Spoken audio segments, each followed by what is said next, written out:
to mute so that we don't. It has a kind of loading bar. So it says that it's setting up. Cool.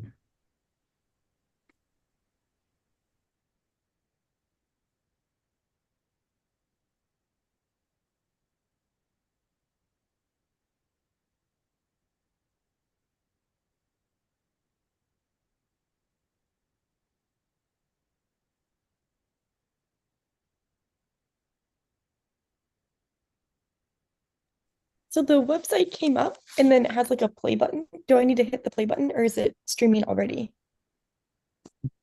Oh, that's exciting. It should just trigger the start of the stream. So what I'm used to is it comes up and it shows us looking, confused, looking at our slides, the kind of usual sort of pre-meeting thing that isn't normally the need to then sort of separately play it.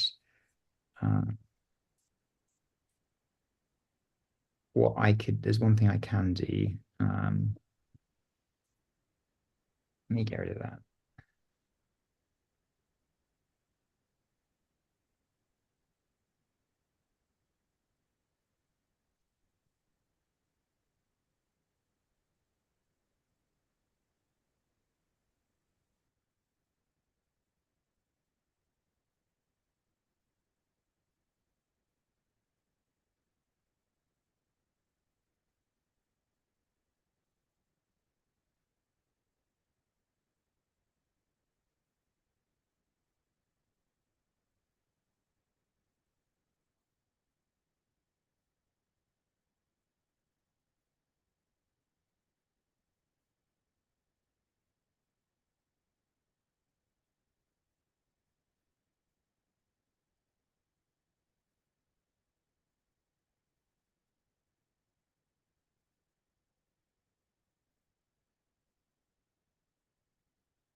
Hi everyone.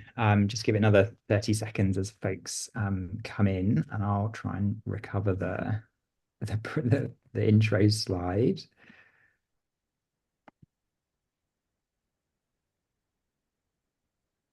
Perfect. Cool. Well, thanks everyone for joining today. Really glad to welcome you to the June Rocky Worlds discussion meeting. What we've got is an hour in which we'll obviously hear a fantastic talk and also have an opportunity to take discussion conversations at the end. So probably 30, 40 minutes of talk and then opportunity for questions at the end. Just a reminder of the kind of netiquette. If you can use your full name, that would be fantastic. Obviously remain muted during the talk so we can all enjoy that, and then have the discussion at the end would be excellent. If you wanted to jump onto video whilst speaking and asking any questions at the end, that would be really excellent. Or you could drop your question in the chat, and I'm happy to pitch the question as host. I'm Ollie Shortall at Cambridge, the host today, here with Danica Adams, who's helping with the technical host. So thanks very much, Danica. And we're really delighted to have Anna Mittelholz from ETH join us today to talk about this really important question in rocky planets, which is the origin of their magnetic fields. And Mars is a really exciting kind of case study for this, given its history of magnetism, helping us calibrate our understanding of how this important planetary property may operate across their rocky planet spectrum. So we're going to hear from Anna today on Mars's magnetic field, progress, and puzzles. So I'll try and get rid of my share again and hand it over to you, Anna. Thanks so much. Yes. Okay, I assume you can see my slide. Yeah, that's great. Perfect. Okay, well, first, thanks a lot for inviting me. Happy to be here to talk about Mars. So yeah, as you mentioned, I thought I would just try to get you some sort of overview on what's happened recently. As you know, we get much more data than most of you guys probably, and talk a little bit about the progress we've made and some of the persisting puzzles, since when you answer questions, you always get new ones. So yeah, I'll start by talking about just generally magnetic fields and where to find them. And the short answer is really everywhere. And so here you see in this figure the sun on the left-hand side and its stream of charged particles that's released from the sun. It's the solar wind. And embedded in the solar wind is what we call the interplanetary magnetic field or heliospheric magnetic field. And that is dragged out by the solar wind throughout the solar system, interacting with all the different planets. Also, the solar wind's energetic particles, they hit a planet's atmosphere, ionize it, and build up currents, and that again induces a magnetic field, and that's what we call, that happens in the ionosphere. And we talk about Mars. So here a zoom in on Mars and its external magnetic field environment. And again, in yellow, you see this interplanetary magnetic field that I mentioned that drags around the planet. Its ionosphere, the blue shaded region, is darker at the day side where it faces the sun, as opposed to the night side where it's shaded by the planet itself. And you might guess where we have external fields, external magnetic fields, we also have internal magnetic fields. And so these are fields where sources are below the planetary surface as opposed to external fields. And these can be dynamo fields that are generated within the planet, within the planetary core for the Earth. And you can, so here I'm highlighting the Earth, not Mars, because Mars actually does not currently have a dynamo magnetic field. The Earth does. For Mars, however, we do have remnant magnetization, so magnetized crust, which tells us that at some point in the past, Mars must have sustained a dynamo. And because I will mostly focus on these internal magnetic fields today, I just want to briefly cover what is actually needed for these internal magnetic fields. And let's start with the dynamo side here. So to sustain a dynamo field, a planet needs to vigorously conducting fluid in the core, and power sources for this mechanism can be thermal. So here the heat flux across the core mantle boundary, across the CMB, must exceed that which thermal conduction can actually remove up the temperature gradient. So basically what we see when we boil water. The other traditional power source is as a chemical one. So for example, again, for the Earth, we have Earth's inner core crystallizing, which is a very important mechanism to generate our dynamo field today. And that's because we have latent heat from this inner core freezing and also light elements that are being excluded from the crystal structure, and they really add to the stirring, so this convection movement. And right, and just to kind of give you a takeaway here is that dynamo generation in general is really intimately linked to interior structure and the planet's cooling history. And then on the other side, magnetized crust. How do we magnetize crust? So there are different mechanisms, and they are related to heat, shock, or alteration that can magnetize rock. And so, for example, if you had a lava flow that's cooling down in the presence of a magnetic field, that will gain a net magnetization that is aligned with this external magnetic field, so the dynamo magnetic field, for example. But then if you have that lava flow cooling down when there's no dynamo present, then all these magnetic crystals will align randomly, and we will not measure a net magnetization. Instead of this lava flow, so instead of heat, we can also deal with shock, for example, during an impact, or alteration products, for example, in water-rock interaction. So any sort of mechanism that would lead to recrystallization. And so before I actually start talking about Mars, I just thought I would give you sort of a zoomed out perspective here on what I think the power of magnetics is. Well, planetary magnetic fields are a fundamental area of a planetary system. And really, in my first few minutes here, I already covered a whole range of this system. I talked about a dynamo, which is, again, related to interior structure, to thermal evolution. I talked about crustal magnetization, which is related to surface processes and mineralogy of the crust. I mentioned external magnetic fields, so magnetospheric interaction, which, for example, is linked to atmospheric escape processes. And I didn't mention this, but also these external magnetic fields, when they interact with a planet, they induce currents in the subsurface, producing secondary magnetic fields. And these actually give us information on electrical conductivity structure, which again is related to temperature, mineralogy, volatile content of the mantle. So again, this full range of the planetary system. And I read this quote not too long ago, and I really liked it. It says, progress in any area of planetary sciences counts as progress towards understanding planetary magnetism, which really points to, how integrated planetary magnetism is in this whole system.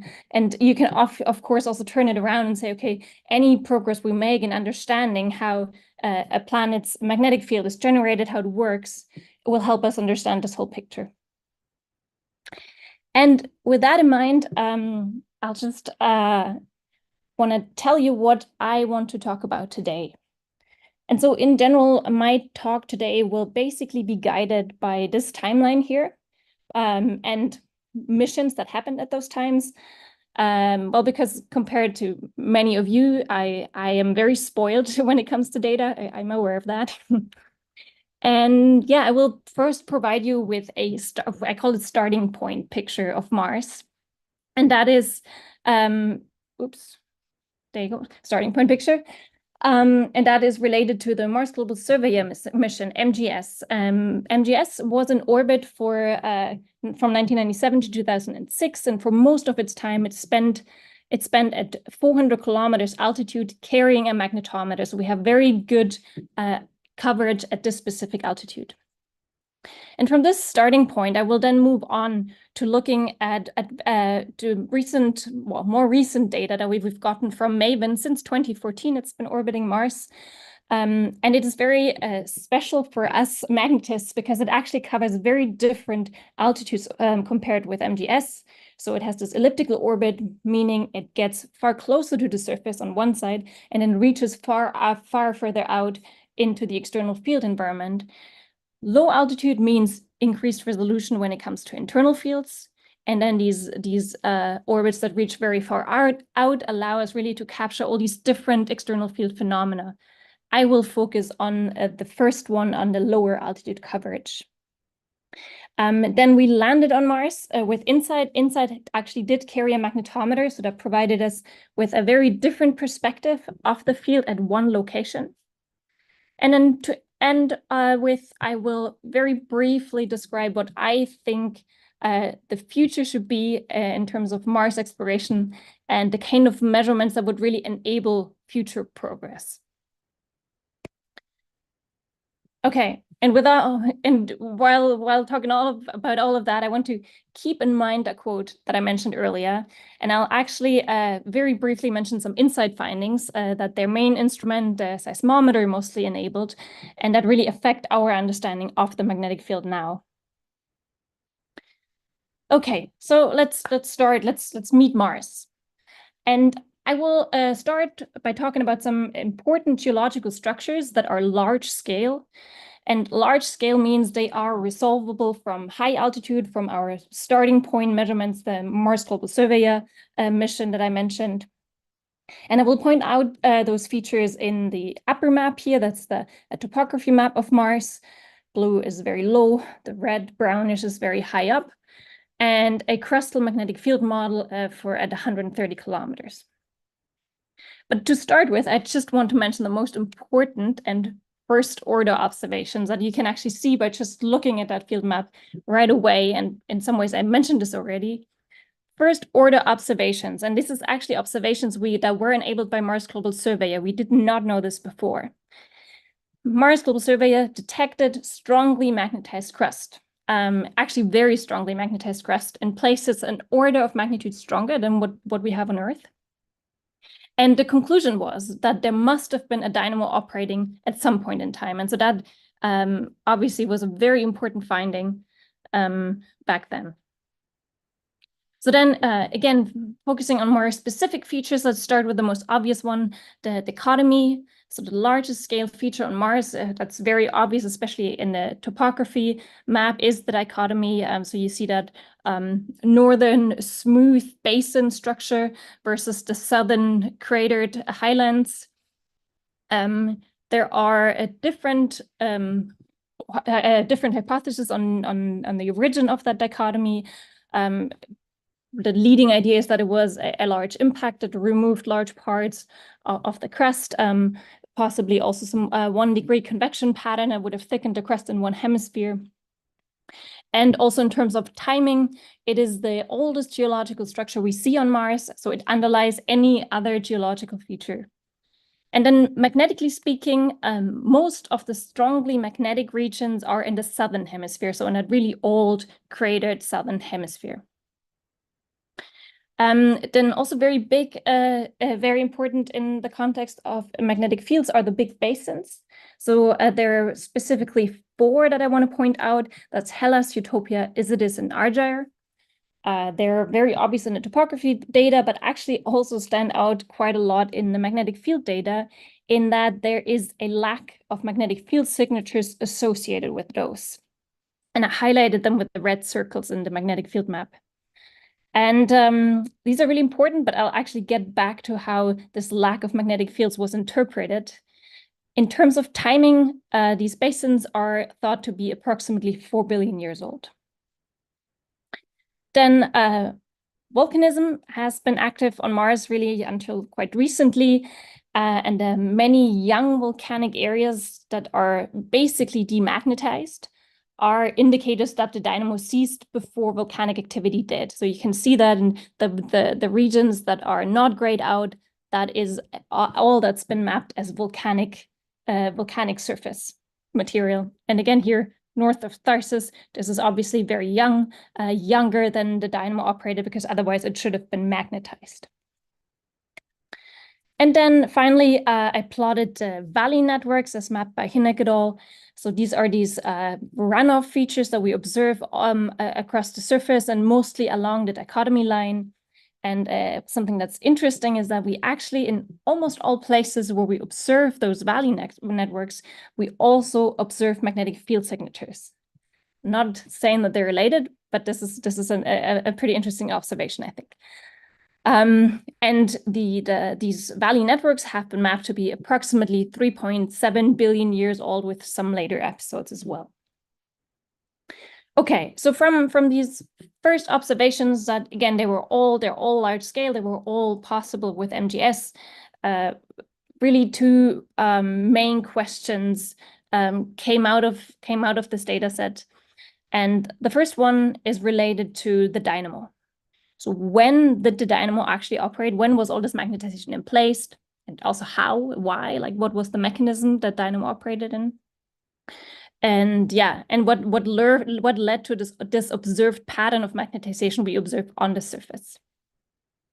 And so in the next part of this talk, I will introduce MAVEN data, and in particular address the first question here and what we were able to learn from that new data set and that increased resolution as mentioned. So again, coming back to the orbital geometry, I already mentioned that we have these lower altitude measurements from MAVEN, and we can generally think of the resolution of a magnetic field. We can generally approximate by orbital altitude. So the lowest orbital altitudes that we have currently are at approximately 130 kilometers. So that's the horizontal scales that we can now resolve. With MGS, again, that was 400 kilometers. And if we look at these are just orbital tracks, I just plotted them there very densely, crossing the North Pole. So we're looking at the North Pole. And you can see that in this northern hemisphere, the magnetic field is really, really weak. There's actually, people called it unmagnetized. But now if we're actually adding these lower altitude observations from MAVEN, we clearly see that there are some distinct patterns that cause magnetic field signatures. And just to kind of bring this all on one slide here, I just talked about all these different mechanisms and that would affect the magnetic field. And really, so what we have is we have a time at which the dynamo operates. And any of these mechanisms that can lead to magnetization, shock, heat, water would cause a magnetic field signature. And then at the time the dynamo shuts off, these processes still continue to happen, but then you actually lead to a demagnetization signature. And what we see is some end product of all of these processes that have happened. Just to kind of illustrate that, you know, the data set we're working with today is complicated. Okay, but what can we do?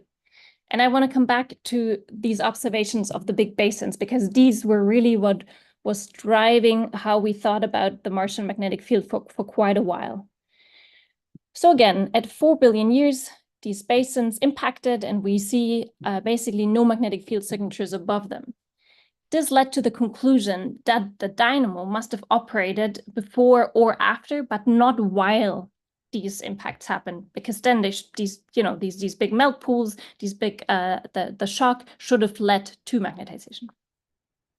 And most hypotheses really pointed towards this early Martian dynamo, and that was, well, based on the observation that the magnetic field in the old southern highlands is mostly, that's where we mostly find it. And also from a thermal perspective, you know, you have quite a lot of heat as you're in the beginning of a planet's life, and so it made sense that at that time you would have been able to drive a dynamo. There were some ideas on the late dynamo, and that was really based on individual lava flows that seemed to be young and magnetized. But really, there, you know, it was kind of these two sides fighting. So now, what we were able to do with MAVEN, and I will actually start with what we found, and then I will give a little bit more of an explanation on how we did that. So we found two indications of where we thought that the crust was magnetized, and this crust, these features that we looked at, were in one case 4.5 billion years old. So on the one hand, we found that this early dynamo hypothesis must have been right. But then also we found another very young feature on Mars that was 3.7 billion years old, and we found that it was magnetized. And so kind of supporting both sides here. And I'll get back to that in a second, but also I wanted to say that last year, Sarah Steele did some work on not looking at crustal fields, but looking at a meteorite, and that's ALH 2001, and that is one of the two magnetized Martian meteorites. So there's really not a big collection that we can look at. And this meteorite had been shown to be magnetized previously by Ben Weiss like 10 years ago or so. But she actually found that there were little chromite inclusions that they were able to look at because they were using a very new technology, a quantum diamond microscope. And these chromite inclusions showed they were magnetized. And there were actually two clusters of these pointing in different directions. And their interpretation of these two clusters were that one corresponded with when that piece actually crystallized 4.1 billion years, and then the other cluster corresponded to a time at which it was affected by shock due to an impactor. And these two clusters point in different direction because in the meantime, the Martian dynamo must have reversed. So we have now 4 points at which we think the dynamo operated, and again, the additional clue on that it possibly reversed at least once within that time frame. And so now I'm going to focus on this later time here, the 3.7 billion years, and tell you how we got to the conclusion that the dynamo operated at that point. So first, how can one actually date the dynamo using crustal magnetic fields? So generally, we pick a datable feature, and that can be a volcano, that can be a crater. And then if we find that this particular feature is magnetized, which works if the surface layer is what's magnetized, then we can say, okay, at the time this feature was in place, there was a dynamo operating. It does not work if the magnetized layer is actually a subsurface one. So we always have to make sure that this magnetization is actually associated with the geological feature. And that actually is not very easy. But we think we were actually able to do that. And that was in the Apollo, this specific location where we thought we found an indication is close to Apollinaris Patera, which is a volcano. It is approximately 3.7 billion years old, and it has this large pyroclastic flow region, which is part of the Medusa fossa formation, Lucus Planum. And there are a bunch of craters on top of it, and specifically over these two here, there were luckily really 4 very low altitude data tracks. And these tracks showed a pretty clear decrease in amplitude above them and a change in the radial component at the same time. And the reason we thought that this is actually really interesting is because it indicates that we're in a situation like the one I sketched here.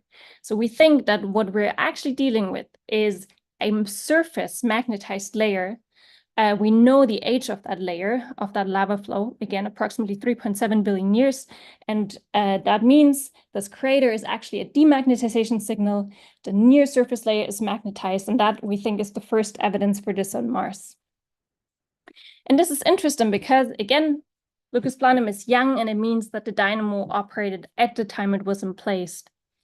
And also, we actually have some estimates on the thickness of this layer, so we were able to go a little further even and get some estimations on magnetizations, which are on the order of what we would observe for pyroclastic flows on the Earth. Okay, so now coming back to this picture here, and if these points here are correct assessment on, when a dynamo was actually operating, then the question is, what about the story I started with? Like, what about the big basins? Are they really an indicator that there was no dynamo operating? So this is a question we started tackling. Is the lack of magnetic field signatures above basin really an indicator for a lack of a dynamo? And so we actually went a little further. Instead of just looking at those 4 big basins, we tried to understand really the full cratering record. And previous work had actually already done that. So they had looked at all craters that were really large because they were limited by the resolution of the previous data set. And the problem about looking at large craters is that they are in general very old. And actually the oldest crater they looked at was 4 billion years old. So they did find indications for a dynamo that operated at that time, but that it didn't really get at, okay, when did the dynamo actually die? So what we think, what we did in addition here, we extended the analysis and looked at all craters that are larger than 150 kilometers. That ends up being 109 craters. And what we found is actually quite interesting in the context of this whole dynamo discussion. So what we found was that actually most of the craters, and especially large ones, show a demagnetization signature. So they are less magnetized in the interior than outside. There were very few ones that were actually magnetized, and those were mostly small. And in terms of timing, there was really no clear pattern here, and we found some that looked somewhat magnetized that were actually quite young. And so our conclusion was, well, maybe we've been ignoring a factor here that's really important, and that's excavation. So the idea is that the removal of crustal material and really exposure of mantle material would lead to a change in composition that generally has a lower magnetic susceptibility. So it consists of more ultramafic mineralogies, and we see on Earth that those mineralogies are actually less likely or less capable of carrying strong magnetization. So if you thought of a scenario like this, where you were excavating a large amount of crust, you're exposing all this mantle material, even if you're magnetizing the mantle material, the resulting magnetic field signature is still going to look like a demagnetization signature. You still have a lower magnetic field value associated with the center than with the edges, just because you don't have crystal material available. And so that is really consistent with large basins appearing demagnetized, and especially these really large basins that we have been interpreting as a sign for, or as a sign for the absence of a dynamo. And so, yeah, coming to kind of the list of puzzles that we end up with, I already provided you one explanation on how do we explain those basin holes. Maybe, excavation might be quite important. Then also, Sarah Steele actually has been also working on an explanation that is very interesting, where if you think about these huge basins creating these large melt ponds in some ways, if you're after their impact, you will be cooling down that structure. And if we have a reversing field during that time frame, you would basically end up magnetizing these different layers in different directions. And the net result, if you're looking from top, is a very weak field, obviously depending on cooling rate and depending on the reversal frequency. But looking at some statistical models, this ended up working, being a very plausible explanation. And then, of course, maybe we did have an interrupted dynamo. That could still be a possibility that we cannot exclude. Oops, sorry. Then a further interesting, puzzle or a kind of direction that came out of looking at this revised dynamo timing. So now we're proposing that the dynamo was actually operating for a very long time, and this means that it actually also operated at the time water was active at the surface. And so, since water can lead to magnetization, one of the big questions is now, so is there a relation? Is CRM, this chemical remnant magnetization, really a viable option to leading us to what we see today?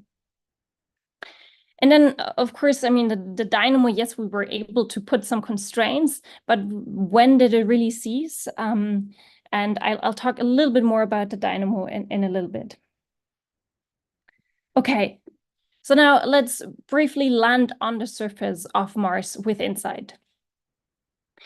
So InSight was a mission to investigate interior structure, with its main instrument being a seismometer. It, however, also carried a magnetometer, and as such, it provided us with really a completely different view from what we were used with, this global perspective with a lot of coverage to just one very local data point. I will also just mention that the magnetometer was not part of the science suit. It was a part of the auxiliary instrument suit. And as such, if you ever want to work with that data set, be a little careful. There were some calibration issues we definitely had with this instrument. However, I think we were still able to do some really interesting science. So here, you're looking at the complete data set, and this is magnetic field amplitude plotted versus solar longitude. So this is a year on Mars. And in blue, I'm showing you year 1, in red, year 2.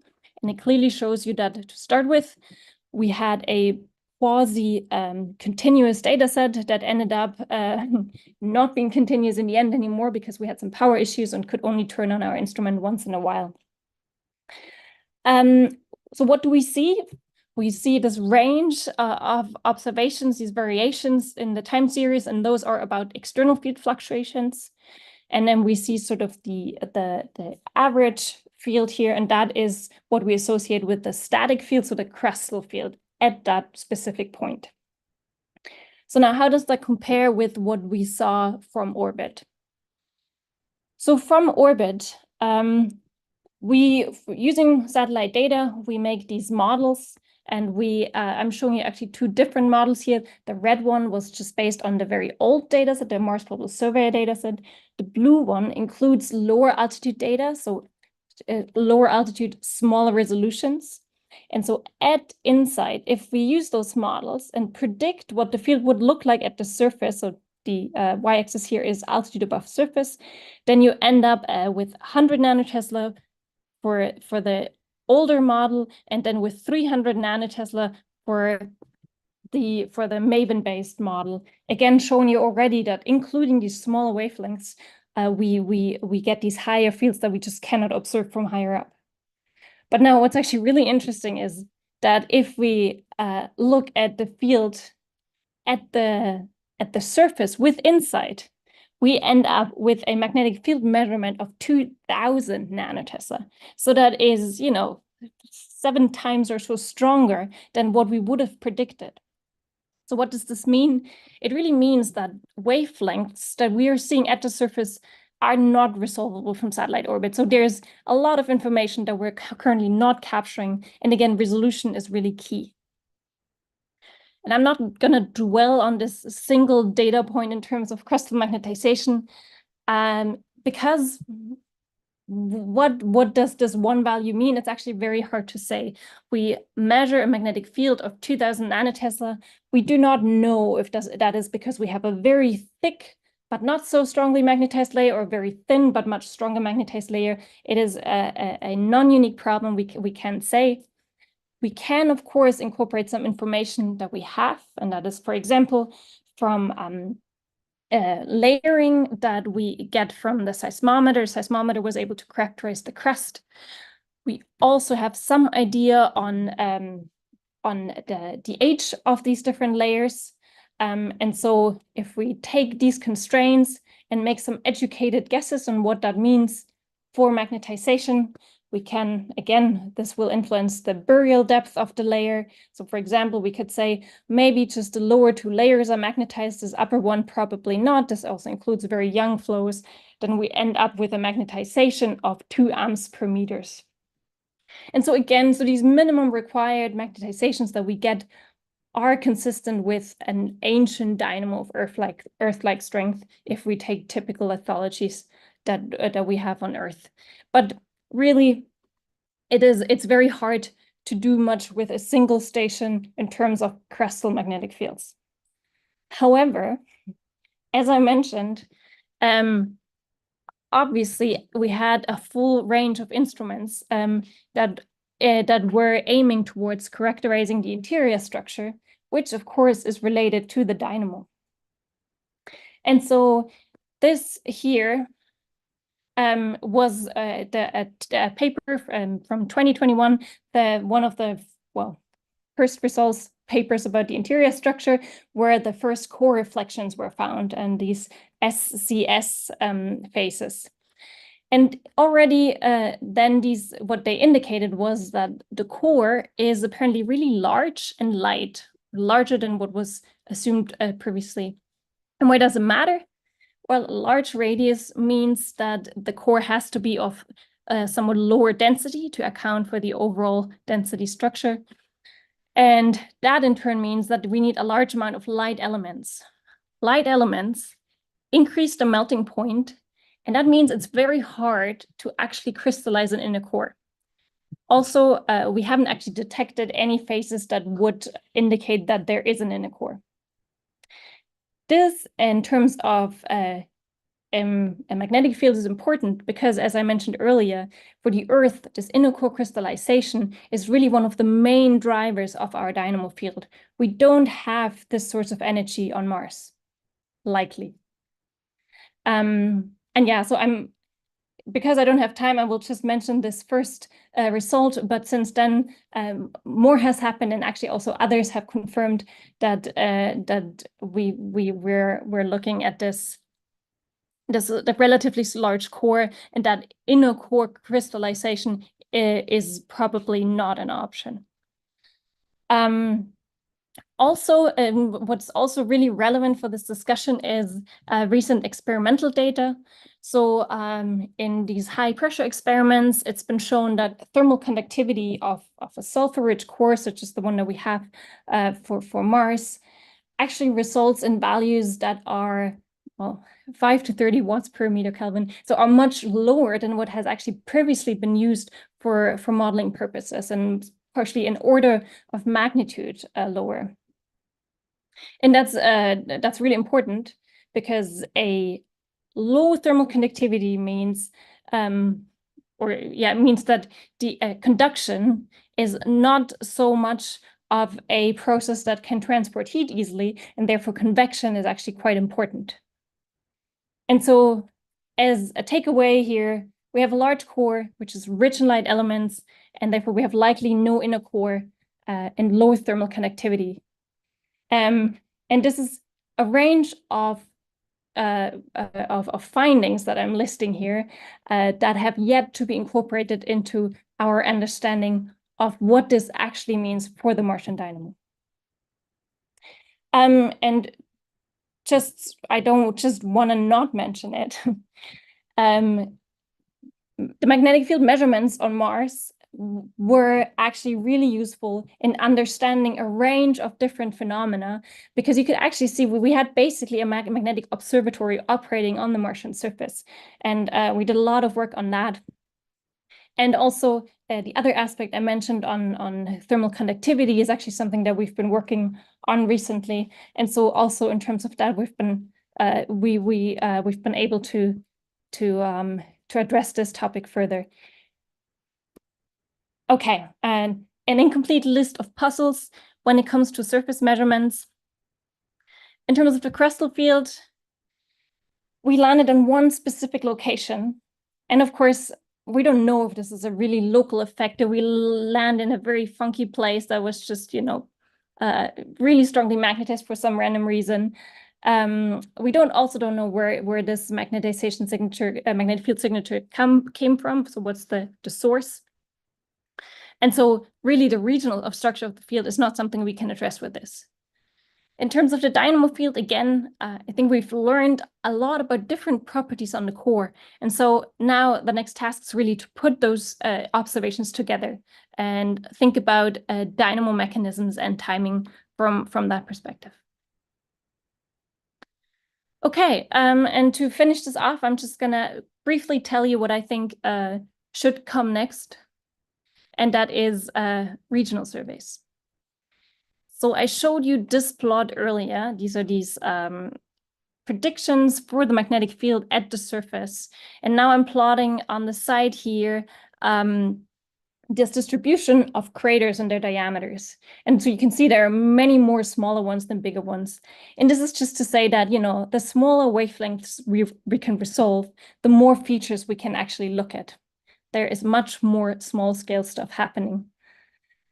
And then if we now assume we have some MAVEN mission on the Earth, and we did a little survey in this region here, we would end up with a magnetic field model, such as the one I'm showing you here on the right. And here, this is Madagascar.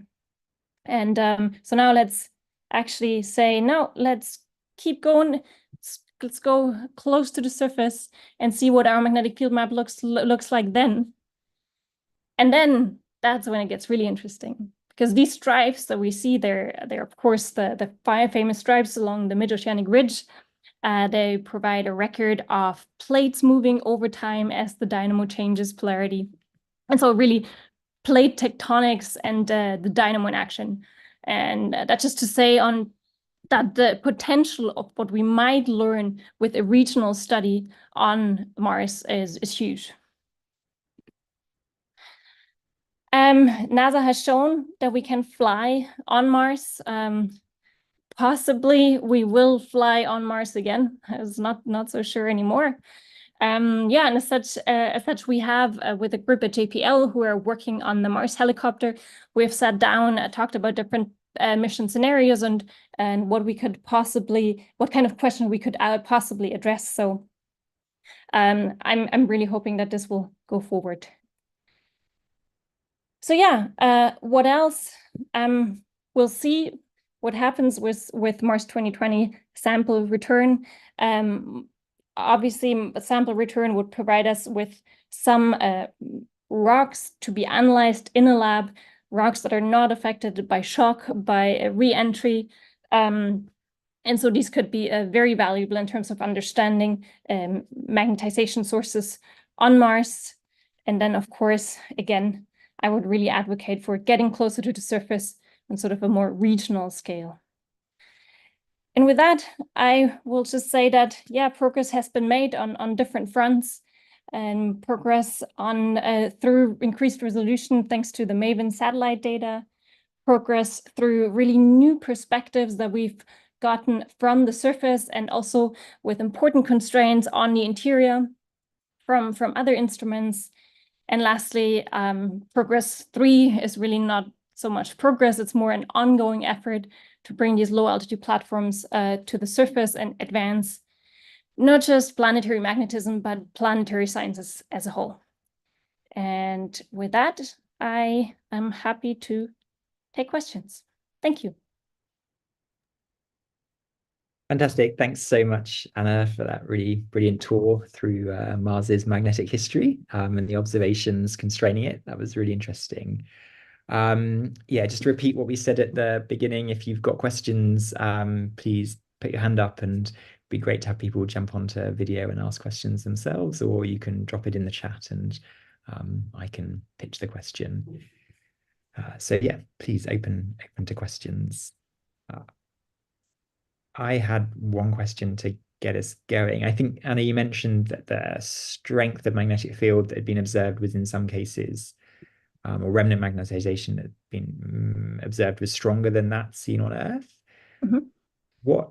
What's the significance of that? Is that to do with the minerals recording it being more sort of favorable or abundant in the Martian context, or is it actually a comment on the field itself?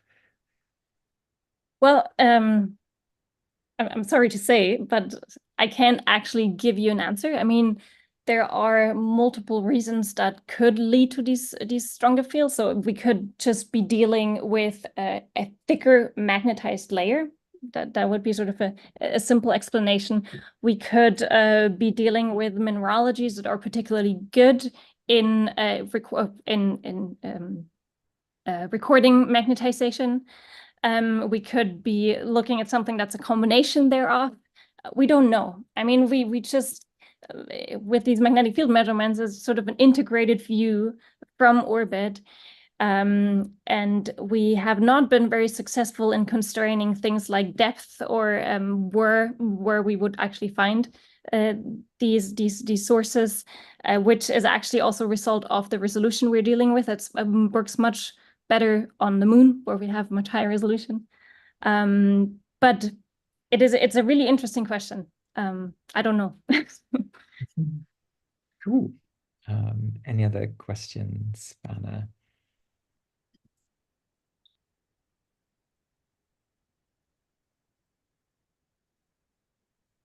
I had one final question before we should.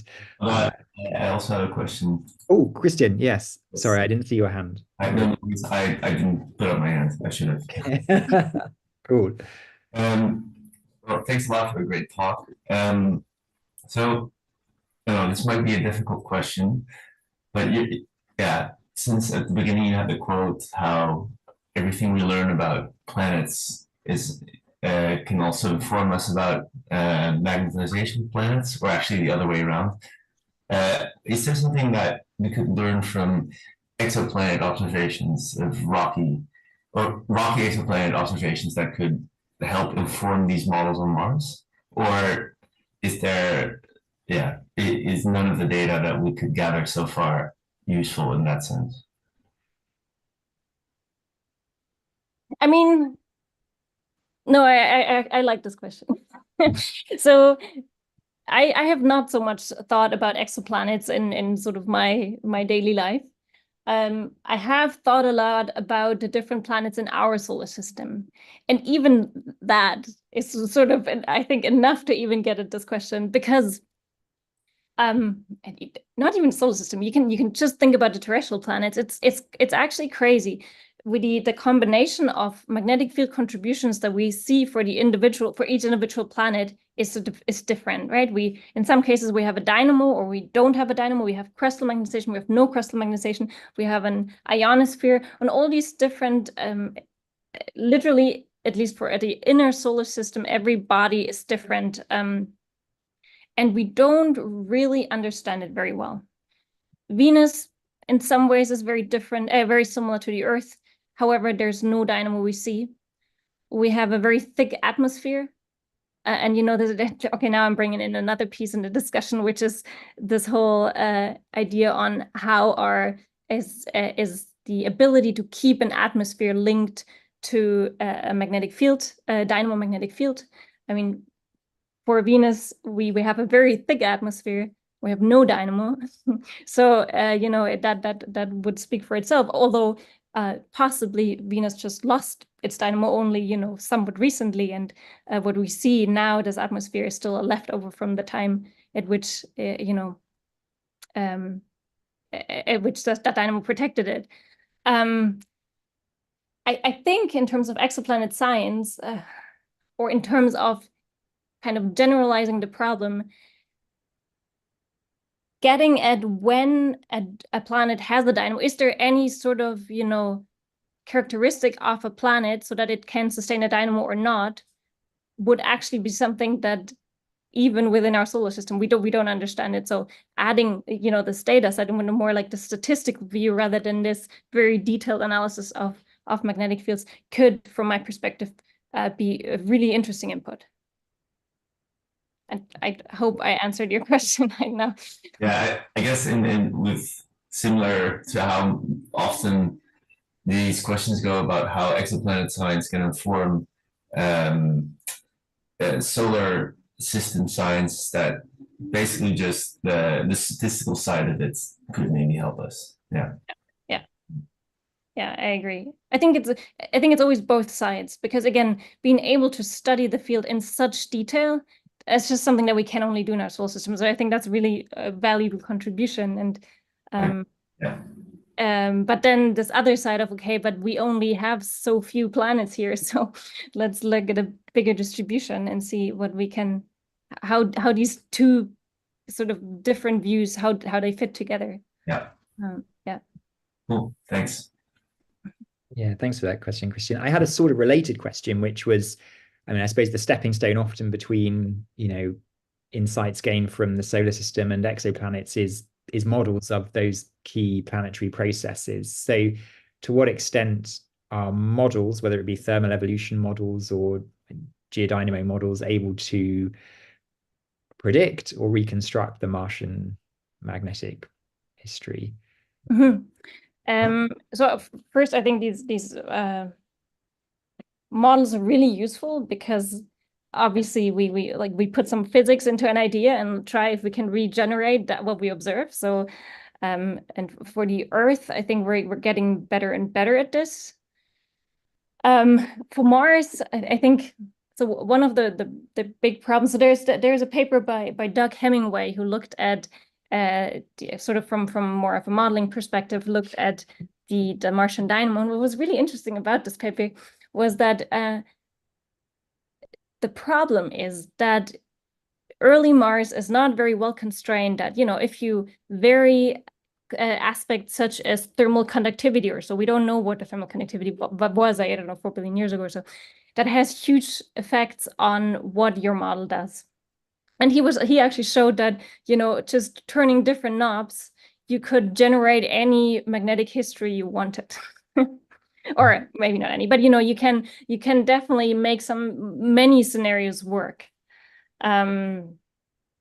So yeah, I don't know. I think that these models are certainly really, really interesting. Can we regenerate Mars to, like, you know, or kind of make it match with the observations we have? Yes, we can. Is it unique? No, it definitely is not. So, you know, but I think to explore the parameter space, and so this is certainly a really, really important and really good exercise. Yeah. Yes, the models kind of allow us to understand what physics or parameters are important. Yeah. Even if in general, we may not a priori know those parameters. Yeah. That's a really valuable insight, thinking about extrapolating that to exoplanets, where those typically would be pretty unconstrained.